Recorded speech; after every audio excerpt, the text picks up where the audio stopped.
Practice no mind, अमनीय अवस्था का अभ्यास। यानी कि हमें अभ्यास करना है कि हम सोचें नहीं और उस जो हम सोचते हैं उसके प्रति जागरूक हो जाए, इस बात का अभ्यास करना है। कोई भी अभ्यास अगर किया जा रहा है तो वो एक लिमिटेड दायरे में होगा और एक लिमिटेड दायरा पैदा करेगा। अनलिमिटेड नहीं हो सकता अभ्यास, उसकी सीमाएं हों, क्योंकि सीमाओं के अंदर ही अभ्यास किया जा सकता है। और अभ्यास एक फिक्स्ड रूट से किया जा सकता है, यानी कि एक फिक्स्ड तरीका हो, तय तरीका होगा। उस तरीके से, उस सिद्धांत के अंदर उतनी सीमा में, लिमिटेड वे में किसी भी चीज का जो अभ्यास है उसका तात्पर्य यही होता है। अभ्यास कभी भी अनलिमिटेड नहीं हो सकता और अभ्यास करने वाली चीज हमेशा मैकेनिकल होगी, हमेशा लिमिटेड होगी, मैटर होगा। वो कभी भी सजीव,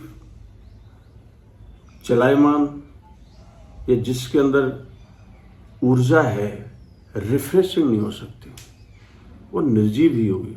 क्योंकि निर्जीव और मैटर का ही अभ्यास किया जा सकता है और अभ्यास से सिर्फ निर्जीव और मैटर ही पैदा हो सकते हैं। सजीव चीज अभ्यास से पैदा नहीं हो सकती। अभ्यास का अर्थ है एक पॉइंट से दूसरे पॉइंट तक जाना, दूसरे पॉइंट से वापस एक उसी पॉइंट पर आना, उसी कोकून में या उसी जो सांचा है उसी में विचरण करना, उसी सांचे में रहना, उसी सांचे के अंदर कार्य करना, इसको अभ्यास कहते हैं। तो हमारा मन या मस्तिष्क अगर किसी भी चीज का अभ्यास कर रहा है तो वो अभ्यास उसे जड़ कर देगा, उसे निर्जीव कर देगा। उसके अंदर से जो सजीवता है या ऊर्जा है उसको खत्म कर देगा।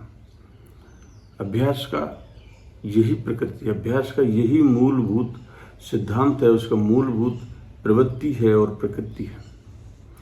तो जब भी ये कहा जाता है कि हमें नो माइंड का अभ्यास करना है, यानी कि हम हमेशा सचेत रहें, हम क्या खा रहे हैं, क्या पी रहे हैं, उठ रहे हैं, बैठ रहे हैं, चल रहे हैं, कदमों पे ध्यान दें। यानी कि हम माइंड को फ्री नहीं करना है कि वो सोच सके। हम हमेशा सचेत रहें, अपनी हर गतिविधि के लिए बैठ रहे हैं तो उसमें सचेत, खा रहे हैं तो सचेत। माइंड को एक बंधुआ बना करके हम उसको निर्देशित कर रहे हैं कि जो हम चाह रहे हैं, यानी सचेत होना या जागरूक होना, वही गतिविधि करें। सोचने पे ध्यान ना दें, सोचने की गतिविधि ना करें। अगर इस तरह की प्रवृत्ति अगर हमने अपने मन में कर ली तो आप सोच सकते हैं कि किस तरह का संघर्ष चलेगा। क्योंकि मन सदियों से सोचने का अभ्यस्त और सोचने के लिए ही बना है। उसकी जो मेन गतिविधि है वो सोचना है और हम उसे रोक रहे हैं, कंट्रोल कर रहे हैं। लोग इसको कंट्रोल नहीं मानते हैं, लेकिन फिर भी ये माइल्ड कंट्रोल है। दो चीजें मन या माइंड नहीं कर सकता, या तो वो सोच रहा होगा या जागरूक होगा। अगर सोच रहा होगा तो जागरूकता खत्म हो जाएगी, अवेयरनेस चली जाएगी, धीरे धीरे आप खो जाओगे सोचने में। और अगर आप अवेयर हो, पूरा आप फोर्स करके अवेयर होने की कोशिश कर रहे हो और आपकी ऊर्जा सोचना चाह रही है और आप अवेयर होना चाह रहे हो, तो ये संघर्ष कितना खतरनाक अंदर चलता है। उसमें आपकी सारी ऊर्जा चली जाती है। हो सकता है कि आप धीरे धीरे प्रयास कर करके, प्रैक्टिस कर करके, जैसा कहा, अभ्यास कर करके आप इस तरह के अभ्यस्त हो जाएं कि आप सचेत होना शुरू। तो आपकी जो सचेतता है, जागरूकता है, वो अभ्यास से निकली हुई, वो एक निर्जीव चीज है, डेड चीज है। वो एक जो जागरूकता है आपकी, वो नेचुरल नहीं है, वो सजीव प्रोसेस नहीं, ऑर्गेनिक नहीं, दैट्स वो एक मैकेनिकल प्रोसेस है। और मैकेनिकल प्रोसेस अगर आपकी जागरूकता बन गई तो सोचना भी मैकेनिकल प्रोसेस है, वो भी निर्जीवता का ही एक स्वरूप है, वो भी मैटर है। जो विचार है वो मैटर है। तो आपकी जागरूकता भी स्वयं बन गई, क्योंकि वो विचार से निकली हुई है। आप जागरूक इसलिए होना चाहते हैं क्योंकि आप विचारों से परेशान हैं। तो आपका एक ध्येय है कि ये मुझे लक्ष्य प्राप्त करना, मुझे विचार जो पेन पैदा कर रहे हैं और उससे मुक्त हो जाऊँ तो मुझे प्लेजर मिल जाएगा। तो आप पेन से भाग रहे हो, आप पलायन कर रहे हो विचारों से, और प्लेजर आपका लक्ष्य है, खुशी आपका लक्ष्य है, क्योंकि विचार दुख दे रहे हैं। विचारों के चलना 24 घंटे आपको दुख पैदा कर रहा है। तो उस पेन से भाग रहे हो आप उसको समझना नहीं चाह रहे हो। विचार क्यों आ रहे हैं, कैसे आते हैं, उनकी क्या प्रक्रिया, उससे दूर भाग करके आपने एक उससे विभाजन और एक दूरी कर लिए कि मैं मन नहीं हूँ, मैं माइंड नहीं हूँ, मैं कुछ और हूँ। और वो और बनने के लिए जो कि है नहीं, वो भी उस विचार से निकला हुआ है जिससे वो जो विचार वो कर रहा है, और उस लक्ष्य की तरफ आप भाग रहे हो। वो संघर्ष आपके अंदर जीवन भर चलता रहता है। लेकिन आप उसी को अभ्यास कहते हैं कि इससे अभ्यास कर थोड़ा बहुत फायदा हो जाएगा, थोड़ा बहुत आपको रिलैक्स मिल जाएगा, कंफर्ट मिल जाएगा, लेकिन ये संघर्ष जीवन भर चलेगा। और आप ये उम्मीद करते हैं कि जीवन भर संघर्ष करते करते और एक दिन ये सारा संघर्ष खत्म हो जाएगा, ये संभव ही नहीं है।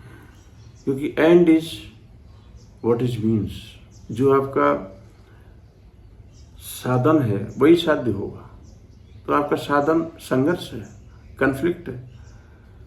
आप जो विचार करने की प्रवृत्ति उससे भाग करके कुछ और बनना चाह रहे हो, तो आपका जो साधन है वो संघर्ष का है। तो जब संघर्ष के साधन से आप कहीं पहुंच रहे हो तो लक्ष्य भी संघर्ष ही होगा। जो आउटकम होगा, जो उसका परिणाम होगा, जिसके परिणाम स्वरूप कुछ निकलेगा, वो संघर्ष ही होगा, कन्फ्लिक्ट ही होगा।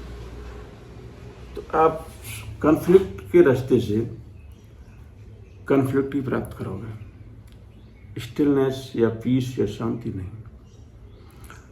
उसके लिए सिर्फ हमें मस्तिष्क को समझना है और जानना है प्रक्रिया। ये किसी प्रकार के अभ्यास, जिसमें ये जो कहा जा रहा है कि नो माइंड को प्रैक्टिस करोगे, आप सीढ़ियों से उतर रहे हो तो आप सचेत हो, खाना खा रहे हो सचेत हो, पानी पी रहे हो सचेत हो।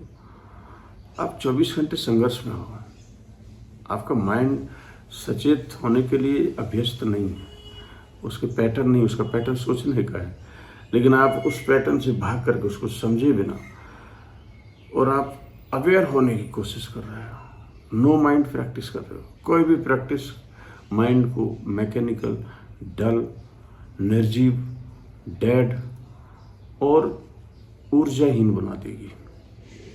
जबकि हमें सत्य को जानने के लिए, शांति को उपलब्ध होने के लिए एक शांत, स्थिर, सचेत, जागरूक, ऊर्जावान मस्तिष्क की जरूरत है। इसलिए नो माइंड जो प्रैक्टिस है वो सही नहीं। कुछ समय के लिए आपको राहत दे सकती है, सांत्वना दे सकती है, सत्य नहीं दे सकती। और सिर्फ सत्य ही हमें मुक्त कर सकता है।